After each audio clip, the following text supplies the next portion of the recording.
ನಮಸ್ಕಾರ, ನನ್ನ ಹೆಸರು ಮಾಲತಿ ಅಂತ. ನಾನು ಬೆಂಗಳೂರಿಂದ ಬಂದಿರೋದು, ಇಲ್ಲೇ ಇರೋದು. ನನಗೆ ಈ ಪ್ರಾಡಕ್ಟ್ನ ಇಂಟ್ರೊಡ್ಯೂಸ್ ಮಾಡಿದ್ದು ಸುಮತಿ ಮತ್ತೆ ಲೀಲಾಮೂರ್ತಿ ಸರ್ ಅಂತ.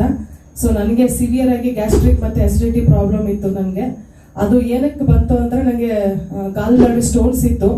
ಆ ಸ್ಟೋನ್ದು ವೇರಿಯೇಷನ್ ಇಂದ ನನಗೆ ಸಿಕ್ಕಾಪಟ್ಟೆ ಅಸಿಡಿಟಿ ಆಗ್ತಾ ಇತ್ತು. ಲಾಸ್ಟ್ 6 months ಬ್ಯಾಕ್, ಅಂದ್ರೆ ನಾನು ಜೂನಿಂದ ಸ್ಟಾರ್ಟ್ ಮಾಡಿದ್ದು ಪ್ರಾಡಕ್ಟ್ನ ಯೂಸ್ ಮಾಡೋದು. 6 months ಬ್ಯಾಕ್ ನನಗೆ ಹಾಸ್ಪಿಟಲ್ಗೆ ಹೋಗ್ತಿರೋ ದಿನನೇ ಇರಲಿಲ್ಲ. ಕಂಟಿನ್ಯೂಸ್ ಆಗಿ ವಾರ 2 ದಿನ ಹಾಸ್ಪಿಟಲ್ಗೆ ಹೋಗ್ತಿದ್ದೆ.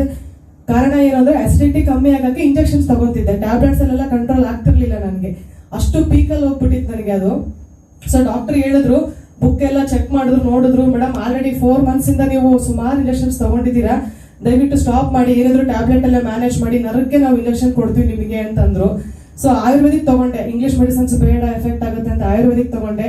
ಅದರಿಂದ ಸಿಕ್ಕಾಪಟ್ಟೆ ವೆಯ್ಟ್ ಲಾಸ್ ಆದೆ, ಸ್ಟ್ರೆಂತ್ ಕಮ್ಮಿ ಆಗೋಯ್ತು ನನಗೆ. ಆಮೇಲೆ ಬ್ಲಡ್ ಟೆಸ್ಟ್ ಮಾಡಿಸ್ತಾ ಗೊತ್ತಾಯ್ತು B12 ಕಮ್ಮಿ ಇದೆ ಅಂತ.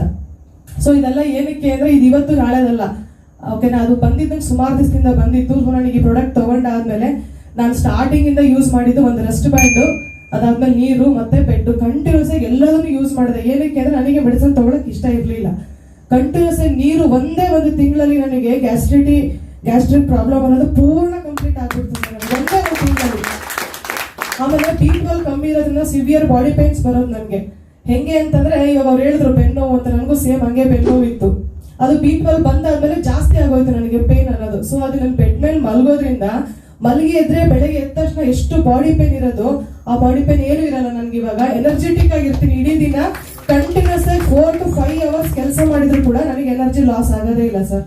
ಸೊ ಈ ಒಂದು ಪ್ರಾಡಕ್ಟ್ನ ಯಾರು ನನಗೇನೋ ಬಂದಿದೆ ದಯವಿಟ್ಟು ಯಾರು ನನಗೇನು ಹುಷಾರಾಗಿದ್ದೀನಿ, ನಾನು ತಗೊಳ್ಳೋದು ಬೇಕಿಲ್ಲ ಡಿಸೈಡ್ ಮಾಡಬೇಡಿ. ಗೊತ್ತಿಲ್ಲ ಒಳಗಡೆ ಏನಾಗಿರುತ್ತೆ ಅಂತ. ಸೊ ಇದನ್ನ ಯಾರಾದ್ರೂ ಪ್ರಿವೆನ್ಷನ್ ಆಗಿ ಪ್ರತಿಯೊಬ್ರು ಯೂಸ್ ಮಾಡ್ಬೋದು. ನಾನು ಪ್ರೌಡ್ ಆಗಿ ಹೇಳ್ತೀನಿ. ಸೊ ಥ್ಯಾಂಕ್ ಯು ಇ ಬೈಟೋರಿಯಂ, thank you Sagar Joshi sir.